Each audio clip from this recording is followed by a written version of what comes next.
এই এ কর বেটা টিকটক করতে গিয়ে সেনাবাহিনীর হাতে ধরা গেল এলেক্স সবুজ। শুধু তাই নয়, 4-5 বন্ধু মিলে মেতেছে নেশার জগতে।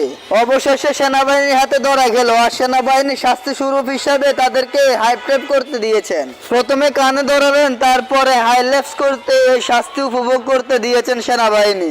সেনাবাহিনীর কথা হচ্ছে, রুট বন্ধ করে অনৈতিক কার্যকলাপে লিপ্ত ছিল তারা, এবং তারা টিকটক না কি যেন করে, এবং তারা অনৈতিক নেশাপানি করে। আর এই কারণে আমরা তাদেরকে ধরি, ধরার পরে আমাদের সাথে ফাইজলামি করে, তারপরে আমরা এই শাস্তি স্বরূপ তাদেরকে দিই। এলেক্স সবুজ বিভিন্ন মাস ধরে টিকটকে জনপ্রিয় লাভ করে, তাকে টাকি মাছ নামে সবাই চিনেন। টিকটকে এসে অন্যরকম অঙ্গভঙ্গি করে তিনি অন্য মেয়েদেরকে নিয়ে নাচানাচি করতেন, এবং অন্য মেয়েদেরকে উপস্থাপন করে তিনি পয়সা ইনকাম করতেন, এবং বিভিন্ন মাছ ধরে নৌকা